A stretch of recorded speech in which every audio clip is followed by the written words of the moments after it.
That's when I make a beeline for the tree line. That's when I make a beeline for the tree line. I know that I said that we were done with 4-in-1s at this point because we were caught up. Well, a lot ended up happening over the weekend, especially on Saturday, when I ended up taking a trip into State College and going to Spirit Halloween, Applebee's, Dick's Sporting Goods, Five Below. Just all around that kind of plaza. And then yesterday was kind of just a chill day. Well, not yesterday, Sunday. So that was just a chill day. And then Monday, I ended up doing too much planning to really do that. So, yeah, that's why we're behind again, and I apologize in advance. But cheer up, because we are almost done with this season overall. We only have, this pack of 4 episodes, one special, another pack of 4 episodes, and then Truth or Square as the big finale. But I might need an extra day for that, so please do not be upset if I don't upload anything SpongeBob related tomorrow. Because I think I'm going to need a whole day to write the script and play the game, obviously. Because apparently the game's like 4 hours long. So I'll need the time to get it in, get my game time in. I'll try to get some footage if possible. If not, then I'll do it like I did with the Rehydrating Cosmic Shake reviews, where I'll have it as me with an audio recording, some music in the background, and pictures and all that. So, yep, you're going to get a 4-pack of episodes today, as well as one special, not Truth or Square, the other one. Then, after the State of Play tonight, yes, I have decided I'm going to be doing a live reaction to that. If I have time after that State of Play, I will put up the pack of 4 episodes tonight, afterwards. And then that'll leave Truth or Square for the day after tomorrow as the big finale of the month. And as for the cover I had planned yesterday, I'm still going to try to do it, but it might be delayed a little, so stay further tuned for updates on that. Okay, with it out of the way, what's up, what's happening, what's going on, everybody? Welcome back to Animation Station, your number is for anything in animation, including a sponge that lives in the pineapple under the sea, as well as TV and movies. I am your host, Jackson Small. Welcome back to SpongeBob Month Chapter 6 after a little hiatus because of some weekend adventures. Today we are taking a look at another 4 episodes, and each of these fall into each different category on my rating scale. First, we have an average episode with Gullible Pants, if YouTube can shut up. First up is Gullible Pants, average episode. Then we have a pretty good episode with Overbooked. Then a great episode with No Pat for Pat. And then we finish off with a rancid stinky turd that is Toy Store of Doom. So, you guys know how it works by now. No ratings at the end since one of these episodes is bad. So, without further ado, let's not waste any more time and dive into the first of these 4 episodes with Gullible Pants. This is a very forgettable episode. It takes a plot that we've kind of already seen before and does almost nothing new with it. Not only that, it's a rip-off of an episode that was already in this season, SpongeBob Round Pants, and you'll see what I mean by that when we get to it. But yeah, this episode's just forgettable. It's not terrible, it's not horrible, I've seen worse, but there's not really much to say about it either. So let's not waste any time and get this over with nice and quick.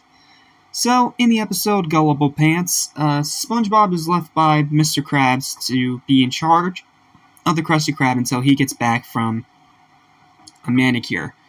And SpongeBob tries his best to be manager, and Squidward ends up teaching him how to be manager in the wrong way. Yeah, it's Squidward telling SpongeBob what to do again. And SpongeBob continues to do what Squidward tells him to do because he doesn't know how to be a manager. Fair enough, it's in character. And then he ends up doing the opposite. The entire Krusty Krab is a wreck. And SpongeBob is then trying to keep the customers from leaving by dancing. And then Krabs shows back up, and SpongeBob is said to be a good manager, but the the Krusty Krab is put back in somewhat of an order, and then the episode ends with SpongeBob still dancing for customers. Yeah, that's pretty much the episode. It's okay. Highlight for the episode, I do like SpongeBob's little dance that he does for the customers. It's so delightfully in character, and it is a really funny little moment. Because he's just randomly dancing. It doesn't need to be there, but it's at least memorable. Unlike the rest of this episode, which kind of just one ear, out the other. Final verdict for the episode's a 5 out of 10. It is an average okay episode. I'm just not really a fan of it.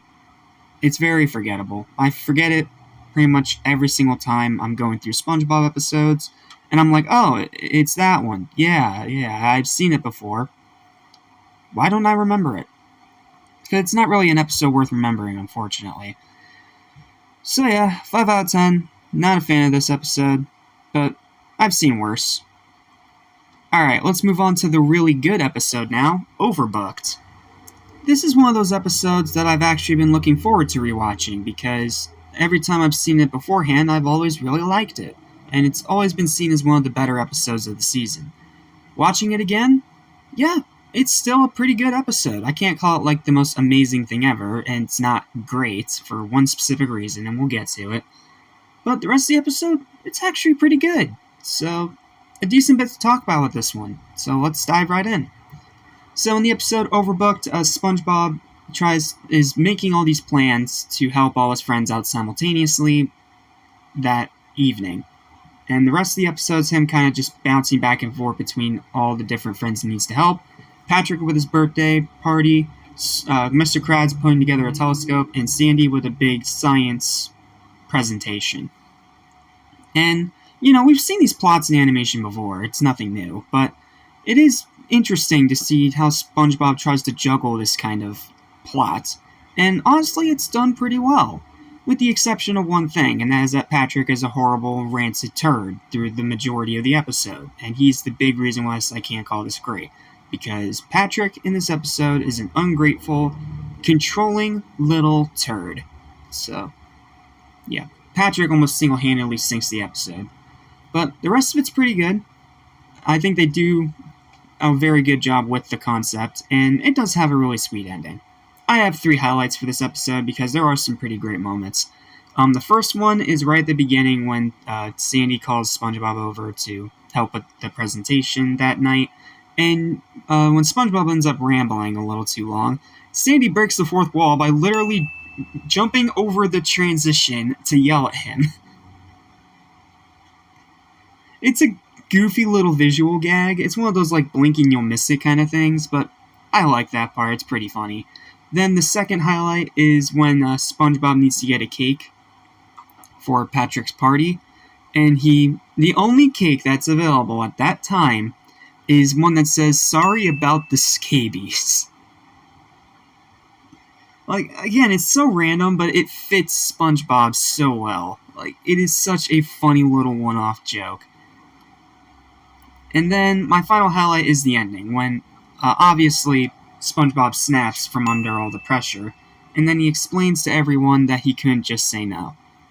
Understandable, and he's always the nice, helpful character anyway, so it fits.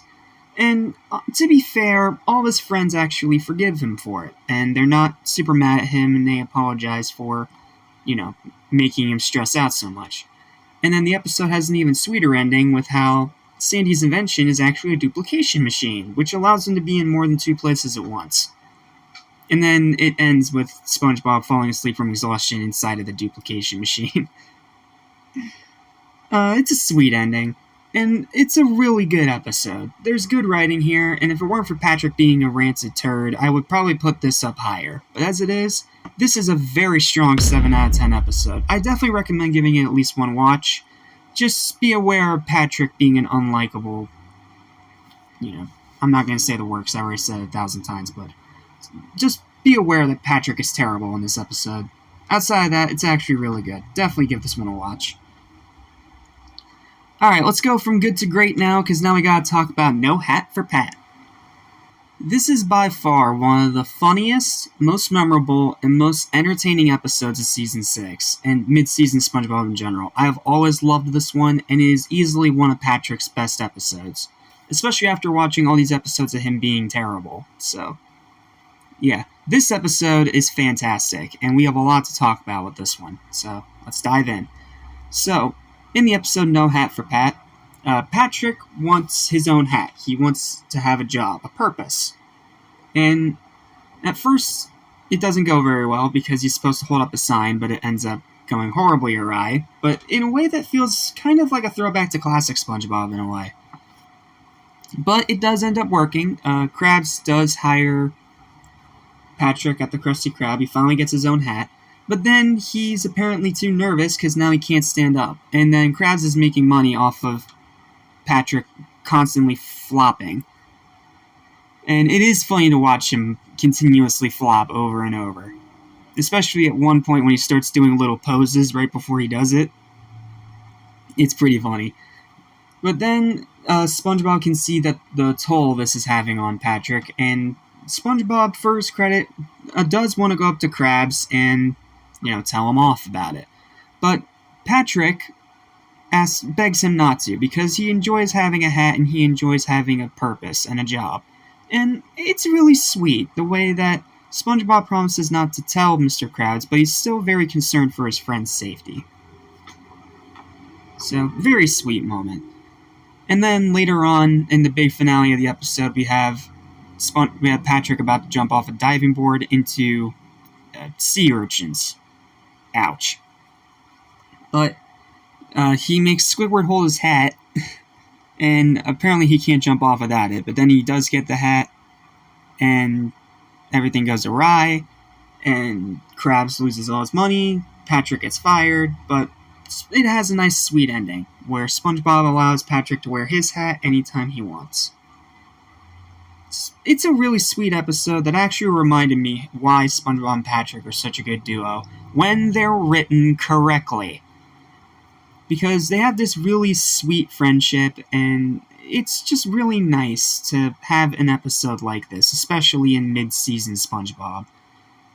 So, I have 4 highlights for this episode, because there are just so many funny, enjoyable, memorable moments that definitely make it a standout in Season 6. For me, highlight number 1 is going to be him spinning the sign and actually blowing the customers away. Because he's trying too hard, because Krabs tells him to blow them away, but he thinks it means literally and not figuratively. So, he literally turns the sign into a spinning fan and blows everyone away, including Krabs. That part is just so funny. It is so funny. It's funnier when you actually watch it rather than me describing it. It is a very funny part of the episode.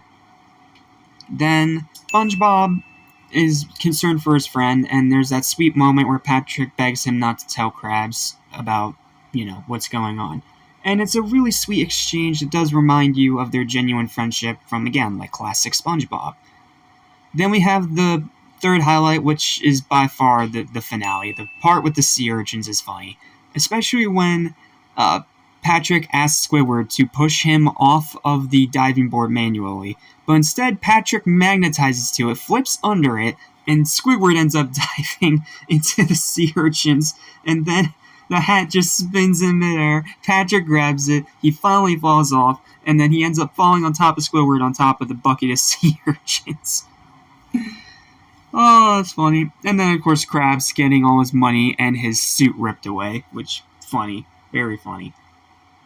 And then, the finale is my 4th and final highlight of the episode. I really love the finale, where even after Patrick gets fired, SpongeBob is still nice enough to let Patrick wear his hat anytime that he wants. Just a really sweet little ending. So, yeah, it's a really strong and admirable Patrick episode. And considering we're in mid-season SpongeBob, where he's usually absolutely horrible, that's saying something. And I think that's what makes this episode stand out all the more, because it's a Patrick-themed episode, and it's one of the seasons where he is an absolutely unlikable little turd, but actually does his character correctly. And that's what makes it funny. That's what makes it entertaining. That's what makes it enjoyable. it really does feel like a classic SpongeBob episode in a way, because the premise is so simple, and yet it just works so well, and I think that's why this one is such a fan favorite, because I know a good bit of people that also really love this episode, and I'm right there with them. I have always loved this one. Even though I constantly forget it's from Season 6, it is still just a great, fantastic episode. My only gripe is that the final act is rushed. Like, after we have that nice, sweet talk with SpongeBob and Patrick, where SpongeBob promises Patrick that he won't tell Krabs, then it kind of just rushes directly into the final act. Real shame, I kind of wish they had like a montage and then that part. Like showing SpongeBob getting more and more concerned despite having to keep his promise to Patrick. Like, you could have definitely extended this just a little bit more. That's really my only gripe, though. If they didn't rush that third act into motion, I would definitely give this like a 9 or even a 10. It is definitely one of the better Patrick episodes, especially of mid-season SpongeBob, and if for whatever reason you have not seen it yet, I cannot recommend it highly enough. Final verdict for No Hat for Pat is an easy 8 out of 10. Great episode. Definitely check this one out. Unfortunately, we cannot end on a good note because we have to end on what is by far the worst of all these episodes. Let's talk about Toy Story of Doom.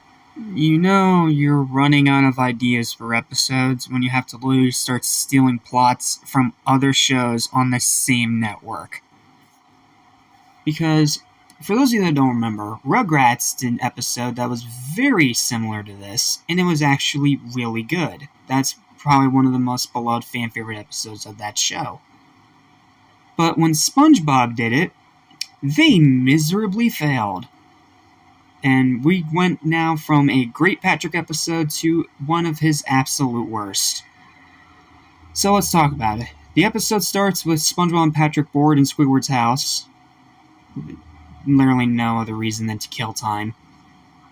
Then they're kicked out of Squidward's house, then they go off wandering, and they see that there is a new toy store coming when they see a billboard.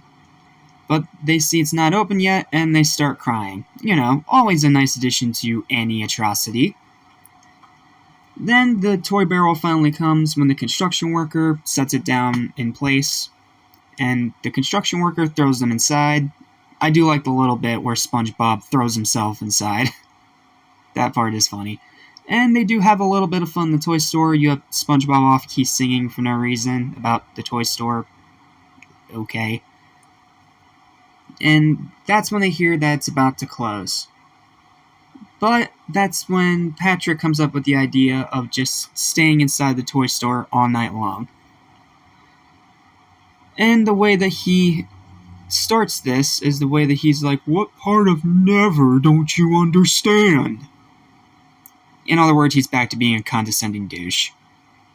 Lovely. So, then they actually end up staying in this toy store all night, and right when they think that they have the entire toy store to themselves and they're ready to go, that's when the lights go out. And they run around scared despite the fact that this is not the first time that they've been in the dark. Oh, they are written so childish in this episode. I can't. Ugh. Okay. Then we have some stupid meaningless filler about Patrick having a flashlight in his head. They calls night vision, and we see that he doesn't have a brain whatsoever. The batteries die, making that scene totally and utterly pointless. Then Patrick turns into a douche and tells SpongeBob that the toys are out to get them, for pretty much no reason aside from wasting more time. After running for a little bit, then they decide to fight back against this giant enemy that's in shadow. And they get in this attire, this military-like attire.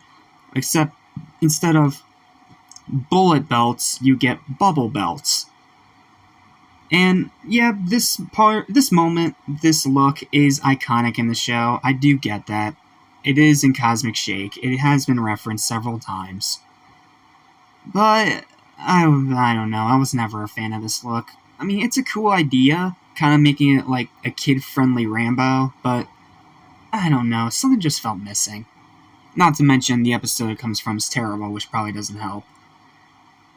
And then it turns out they're fighting against a tiny toy robot.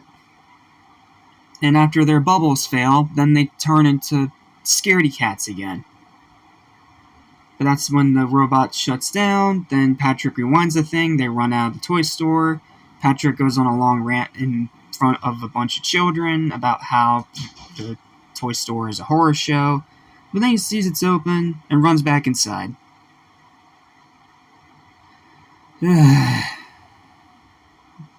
What just crap episode. This episode's crap. Like, there's no ifs, ands, or buts about it. This episode's crap. It is wasting time, it is Patrick being a douche, and it is just full of absolutely nothing. Well, I'll give it this. There's one funny moment right in the beginning with all the toys, and suddenly they just have Old Man Jenkins there for no reason. Where are we going? Where are we off to now, boys? I will admit that part got a chuckle out of me, but I'll say that this episode just has nothing. It's terrible writing, it's Patrick being a turd, it's wasting time for the sake of wasting time, and pretty much nothing happens. Not to mention, you have SpongeBob and Patrick acting the most stupid and childish that they have been seen in the entire show so far. And yes, I know that is saying a lot, but I'm speaking the truth here. And the whole episode itself is just boring. Like, after the little bit with Old Man Jenkins, I'm kinda done. And again, Rugrats did this episode way better decades ago. So there's no freaking excuse why this shouldn't have been better. Final verdict of 3. This episode's terrible. Absolutely terrible episode. Not a fan of it. Not a fan of it. Alright. Final thoughts. No ratings because one of these episodes is terrible. Yeah, a bit of rough ending there, but in all actuality, not a bad bunch of 4 episodes. I mean, yeah, one episode is terrible, but then we had an average one, a good one, and a great one. So you know what? You can certainly do a lot worse. Like the next thing we have to talk about, because next we gotta talk about the other special of the season. Not the one I'm saving for last, not Truth or Square, the other one. And I'm pretty sure a lot of you forgot this was even a special to begin with, but it is a special, and it is a very, very bad special. Is it as bad as Atlantis Square Panis? No, but it's close. I'll tell you all about next time when we dive headfirst into the giant, boring, tedious slog that is the Clash of Triton.